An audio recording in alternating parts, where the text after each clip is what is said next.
A sua Bíblia em Isaías, capítulo 38. Isaías, capítulo 38, versos de 1 a 8. Isaías, capítulo 38, versos de 1 a 8. Assim diz a palavra de Deus. Naqueles dias, Ezequias adoeceu de uma enfermidade mortal. E veio a ele Isaías, filho de Amós, o profeta, e lhe disse: Assim diz o Senhor, põe em ordem a tua casa, porque morrerás e não viverás. Então virou Ezequias o rosto para a parede e orou ao Senhor e disse: Ah, Senhor, lembra-te, peço-te, de que andei diante de ti em verdade e com coração perfeito, e fiz o que era reto aos teus olhos. E chorou Ezequias muitíssimo. Então veio a palavra do Senhor a Isaías dizendo: Vai e diz a Ezequias: Assim diz o Senhor, o Deus de Davi teu pai. Ouvi a tua oração e vi as tuas lágrimas. Eis que acrescentarei aos teus dias 15 anos. E livrar-te-ei das mãos do rei da Síria, a ti e a esta cidade. Eu defenderei esta cidade. E isto te será da parte do Senhor, como sinal de que o Senhor cumprirá esta palavra que falou. Eis que farei que a sombra dos graus, que passou com o sol pelos graus do relógio de Acais, volte 10 graus atrás. Assim recuou o sol 10 graus pelos graus que já tinha andado. Amém?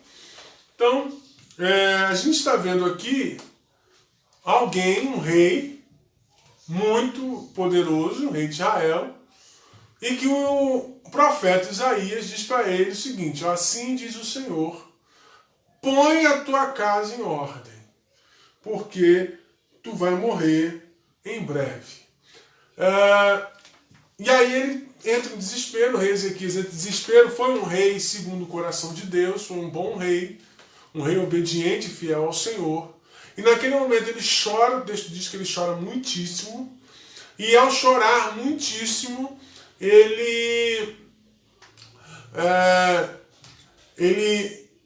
recebe depois, se humilha, ora, ele se humilha, ora, e aí Deus vai a Isaías novamente. Isaías não tinha nem saído do palácio, volta Isaías, Deus dá uma nova palavra a Isaías. Isaías, avisa a Ezequias lá, assim, diz a ele: assim diz o Senhor, te darei 15 anos, vi as tuas lágrimas e acrescentarei aos teus dias 15 anos. Mas o que eu quero me ater nesta noite é a palavra do profeta ao rei Ezequias, no verso 1, que diz: põe em ordem a tua casa. Essa é a palavra que Deus tem para nós nesta noite. Ponha em ordem a tua casa. Como nós falamos, o profeta vai ao rei Ezequias, dá a sua mensagem. É interessante que em todos os momentos da nossa vida, principalmente quando vai acontecer algo de ruim, na grande maioria das vezes, Deus nos avisa. Deus nos avisa daquilo que vai acontecer. Se ele não fala abertamente, ele diz para nos prepararmos para aquilo que ele vai fazer. Vou te dar um exemplo: a volta de Cristo. A gente não sabe quando vai vir, mas a gente sempre tem ouvido: prepare-se, igreja, porque ele está próximo, Jesus está voltando, as pragas, rumores de guerra, enfim, tudo isso que está acontecendo ao nosso redor são rumores, são provas da profecia de Deus em relação à segunda volta de Cristo. Então, se ele não diz exatamente quando vai ser, ele nos avisa, para a gente se preparar, daquilo que vai acontecer. Jesus fez isso com Pedro, 2 vezes. Pedro, olha, Satanás quis cirandar com você, mas eu roguei ao Pai para que tua fé não desfalecesse. E depois ele fala assim, ó, hoje tu me negarás. Ele, não, que é isso, vou contigo até a cruz. Mas Jesus avisa ele, olha, você vai cair, você vai me negar. Então assim, Deus sempre nos deixa a par, a gente nunca é pego de surpresa. A gente sabe que tem alguma coisa para acontecer. Alguns chamam de premonição, algumas mulheres chamam de sexto sentido, mas o fato é que Deus sempre está nos avisando de algo que vai acontecer, né? Então é importante isso. E aí faz isso o profeta faz isso com Ezequias, ó, põe a tua casa em ordem, porque você vai morrer. Da mesma forma, o profeta vem e avisa para ele sobre esse detalhe. Assim como é importante a gente entender que Deus não queria a tristeza de Ezequiel. Óbvio que ele fica triste porque ele recebe essa notícia de que vai morrer, mas Deus tem sempre algo maior. Lá em Efésios 3:20 diz que ele sempre dá muito mais daquilo que pedimos ou pensamos. Ou seja, o plano dele é maior, é melhor do que o nosso. Então, Deus queria o bem de Ezequias. E aí, Deus já não ia levar Ezequias naquele momento, porque Ezequias precisava arrumar a sua casa, arrumar o seu reino. Então, às vezes a correção de Deus, nós já falamos isso aqui em outro momento, a correção de Deus é para o nosso bem. A correção de Deus é para a nossa vida caminhar direito. Não é para Deus está me castigando, não existe isso, essa teologia não existe. A gente apenas passa pelas consequências dos nossos erros. O que eu quero te dizer é que não tem castigo, Deus castiga, como a gente dizia ou ouvia quando a gente era pequeno. Olha, não faz isso que Deus castiga. Não é que Deus castiga, mas Deus não nos libera das consequências dos nossos erros. Então é importante que você entenda isso. E a correção de Deus é para o nosso bem. O próprio texto bíblico diz que Deus, como Pai, corrige a todos quanto que ama. Então, o tempo de Ezequias estava se findando, mas para que o tempo dele fosse perfeito na terra, ele precisava arrumar a sua casa. Antes de mais nada, Deus queria o bem de Ezequias. Colocar a casa em ordem é a nossa missão. Por mais, já parou para pensar, que por mais desorganizado que você seja, por mais bagunçado que você seja nas suas coisas, quando você vai, por exemplo, ao mercado que está tudo bagunçado, você não quer mais voltar lá. Quando você vai no hospital em que está tudo bagunçado, tudo sujo, você também não gosta de voltar lá. Quando você vai visitar uma escola para colocar o seu filho para estudar e você vê aquela escola mal cuidada, aquela escola sem recursos, a escola completamente largada em todos os sentidos, principalmente quando a escola é particular, você não volta lá para colocar o seu filho. Ninguém gosta de nada desorganizado. Deus também expõe essa preocupação a Ezequias. Ezequias, a tua casa está desarrumada. Põe a tua casa em ordem.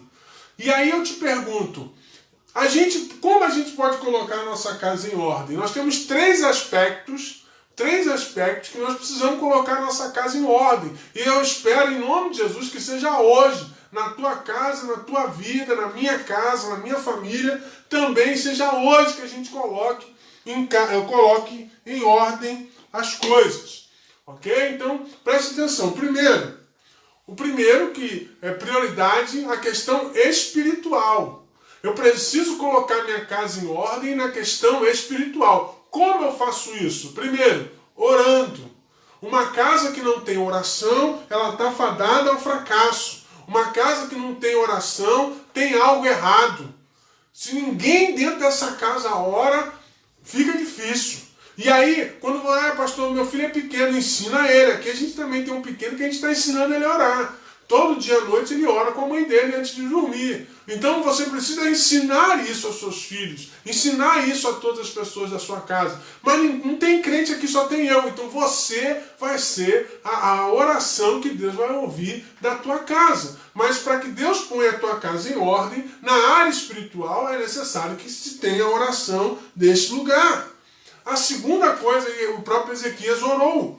Né? A segunda coisa é você se humilhar diante de Deus, ir aos pés de Jesus, querendo, né, mais dele, menos da tua vida e mais ação dele na tua casa, na tua família. Foi isso que Ezequias fez. Ezequias se humilhou, ele virou para a parede, se humilhando e fez a sua oração. E o texto do verso 3 diz que ele chorou muitíssimo. Não era muito comum ver um rei chorando. O rei sempre teve aquela posição imponente, algo com muita autoridade, com muita força, com muita postura. Então ele vai e se coloca de frente para a parede, começa a se humilhar ali diante de Deus, chorando muitíssimo, pedindo a misericórdia de Deus sobre a sua vida. Então, no sentido espiritual, você precisa orar. Segundo, você precisa se humilhar, ou seja, você precisa colocar a sua casa exclusivamente nas mãos do Senhor. Dizer, Senhor, aqui está a chave da minha casa, está a chave da minha vida, está aqui, ó, põe essa casa em ordem, Senhor.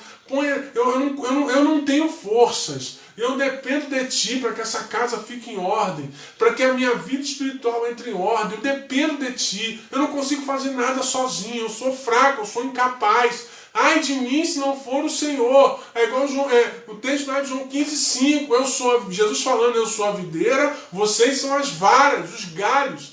E vocês precisam dar fruto. Só que sem mim vocês não vão poder fazer nada. Então eu preciso orar do Senhor, faça na minha vida, faça na minha casa, faça na minha família. Porque eu não posso fazer, eu não consigo fazer, eu não tenho forças para fazer. Quando você se humilha diante de Deus, quando você agora entra nessa pandemia aí, o versículo bíblico mais citado nesses últimos tempos qual é? 2 Crônicas 7,14, que fala o quê? Se o meu povo, que se chama pelo meu nome, se humilhar e orar, e buscar a minha face, se converter dos seus maus caminhos, eu ouvirei dos céus, perdoarei os seus pecados, sararei a sua terra. Mas antes de fazer qualquer coisa, a primeira ação do povo, a primeira ação é se humilhar, é se prostrar ao Deus, ao Todo-Poderoso, Soberano, a Jesus, o Senhor e Salvador das nossas vidas, orar a Ele, nos convertermos, nos arrependermos, aí sim, aí Ele ouve dos céus o nosso clamor e sara a nossa terra. Então a gente precisa se humilhar. A humilhação é forte, é bastante importante nessa caminhada. Jesus, lá em Filipenses capítulo 2, versos de 5 a 11, texto lindíssimo, para mim é o texto mais lindo da Bíblia, fala sobre o quanto que Jesus sofreu, e vós tendes mesmos sentimentos que teve Cristo Jesus, que não usurpou ser igual a Deus, mas se humilhou, foi a forma de servo, e foi morto, e morte de cruz. Então esse texto mostra que exatamente Cristo fez por nós, precisamos fazer por Ele. E para que a terceira coisa, no sentido espiritual, para a gente poder tratar na nossa casa, para a gente botar a nossa casa em ordem, é uma vida de adoração. O que é uma vida de adoração? Quando você lê o texto, continua lendo o texto, a partir do verso 9 até o verso 21, Ezequias, com a notícia de que Deus ia dar mais 15 anos de vida, ele faz um cântico. Depois você lê aí o cântico de Ezequias, ele lê, é um texto até o verso 21, ele falando sobre, ele fazendo esse cântico de louvor a Deus, né, por Deus ter dado mais 15 anos de vida. No nosso caso aqui, o que é uma vida de adoração? Simples. O que nós estamos fazendo aqui agora, eu pregando e vocês olhando, vocês cantando aí nas suas casas, nós estamos fazendo a celebração. Se amanhã nós voltarmos para a igreja, nós vamos estar fazendo a nossa celebração.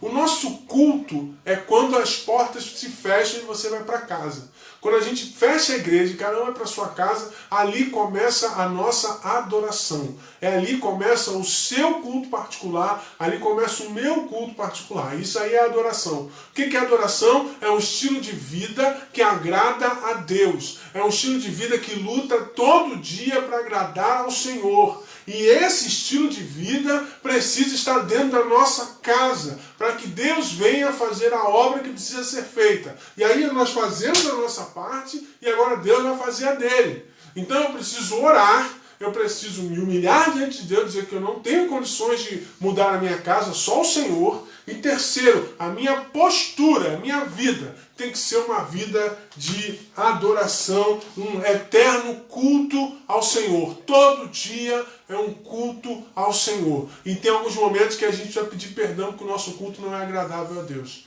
É verdade, a gente tem que pedir perdão. Mas Deus está vendo a nossa luta, está vendo a nossa dificuldade, nos perdoa e nos dá a chance de recomeçar e de continuar prestando culto na sua presença.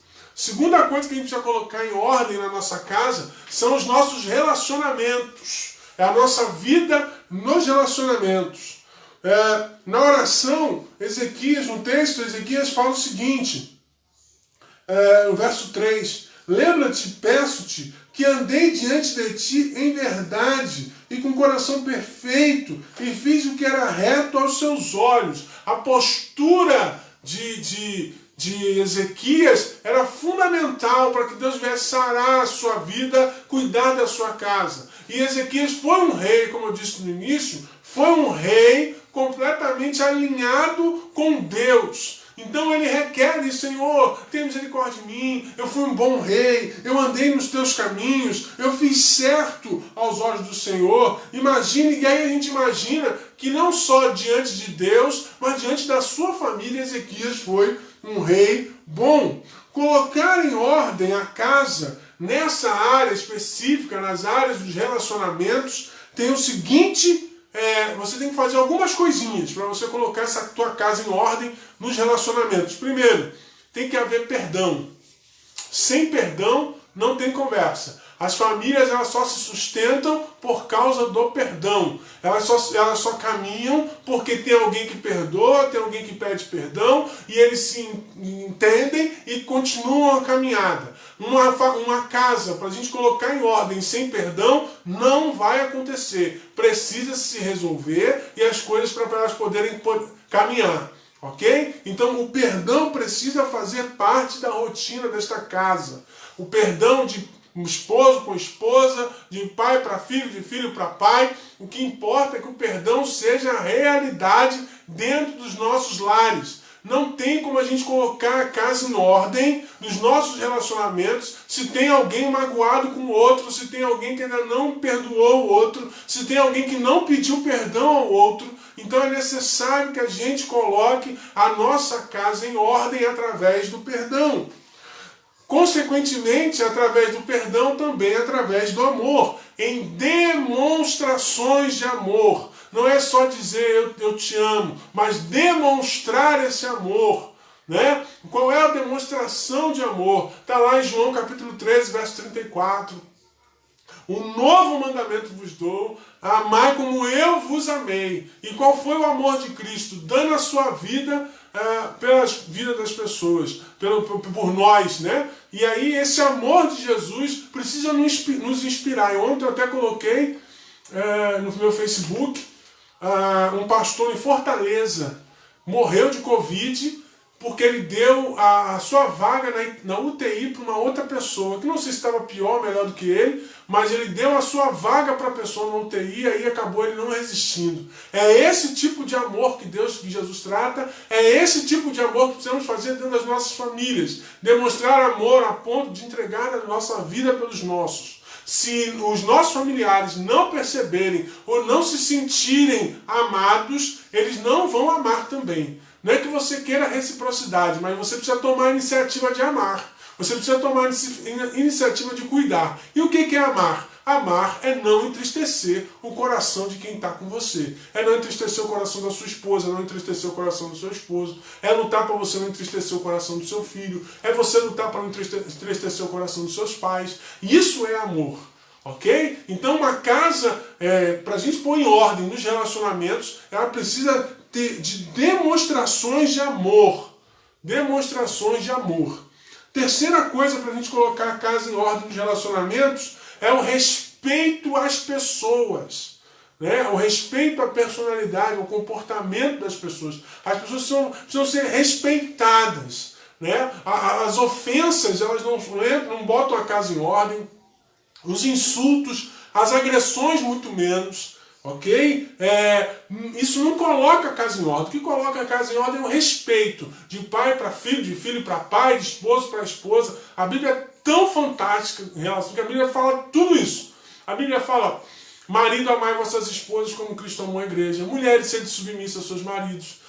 Filhos, honra seus pais, que é o mandamento com promessa. Pais, não provoqueis a ira dos vossos filhos. Então a gente precisa, o respeito dentro do lar é fundamental para que essa casa esteja em ordem, esteja completamente em ordem. Isso é da parte de Deus, respeito às pessoas. E por último, dentro dos relacionamentos, cada um entender o seu lugar. O filho entender que é filho, e o pai entender que é pai, que é autoridade, que a mãe é autoridade. Pastor, meu marido não tem autoridade dentro de casa, como é que eu faço? Chama ele para um canto, passa um sabão nele, conversa com ele e fala, meu filho, você tem que botar autoridade nessas crianças. Você não pode ser esse bananão aí. E bota ele no rumo.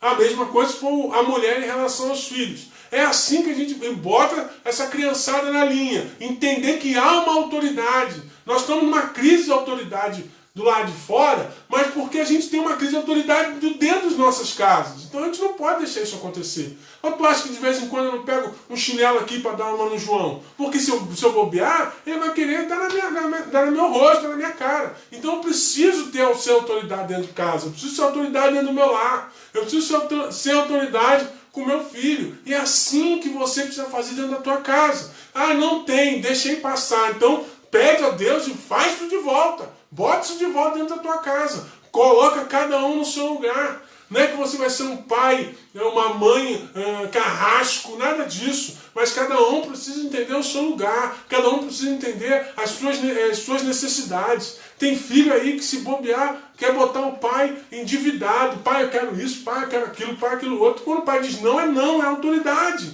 E cabe ao filho respeitar isso. Também cabe ao pai respeitar as individualidades, entender o momento do filho, não é botar pressão, botar pressão, não sei o quê, cadê suas namoradas, cadê seu namorado, cadê seu namorado, não sei o quê, por que você não passou no Enem esse ano, você é burro, não é isso, não é essa postura, você não vai botar a tua casa em ordem com esse tipo de postura. Você coloca a tua casa em ordem, colocando cada um no seu devido lugar, mas com muito respeito, com muito amor. E se por acaso alguém ultrapassar o limite, o perdão vem e conserta tudo. Em terceiro lugar, para a gente fechar, cada hora, nós temos aí pouquinhos minutos, no sentido material. No sentido material, nós precisamos botar nossa casa em ordem. Que sentido? Uma vida equilibrada financeiramente, né? Tem muita gente que está muito desequilibrada, devendo a rodo. Isso precisa acabar, porque senão você não vai conseguir botar a tua casa em ordem. Né? Tem gente que tem a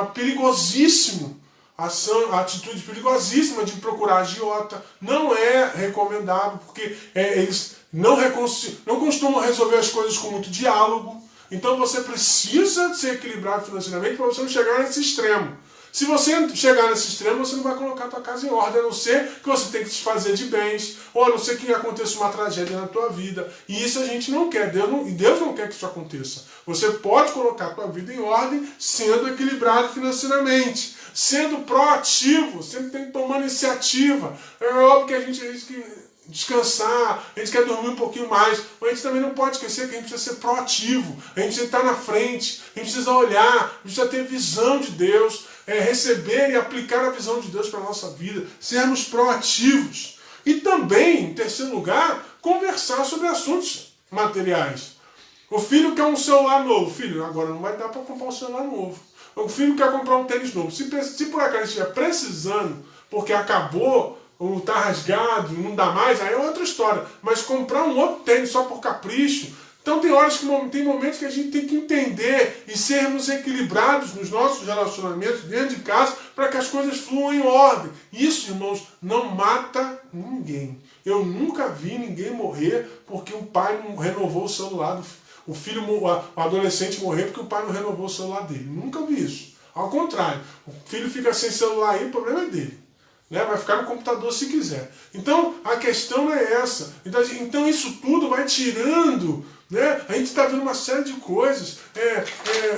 Eu trabalho em escola, já vi várias vezes isso. O pai chega na escola, aí conhece a escola, visita a escola, não sei o que da escola, aí na hora de ir embora, você quer estudar aqui, meu filho? Não é você, nem ele que tem que estudar, é você que está decidindo a educação dele. É você que tem que saber qual é o melhor. Ele não tem condições. Um menino de 12, 13 anos não tem condições de saber o que é melhor para ele na questão educacional, na questão material. Ele tem que entender que você é a autoridade, você é o responsável. É você que assina, é você que paga e é você que tem que decidir. Quando isso começa a entrar nos trilhos, ele também entende que há uma autoridade e começa a respeitar. Quando o filho percebe que o pai ou a mãe não está com tanta força assim, ele vai subir na montanha, ele vai alimentando o seu ego. Agora, quando ele sentir que tem uma força dizendo, espera aí, não é assim, ele vai entender que as coisas não são da forma que ele quer, e da forma que os seus pais querem, e assim da forma que Deus quer. Porque um pai e uma mãe, um mínimo de consciência, com um mínimo de sã consciência, faz tudo para o bem do filho. Óbvio que a gente tem um monte de maluco aí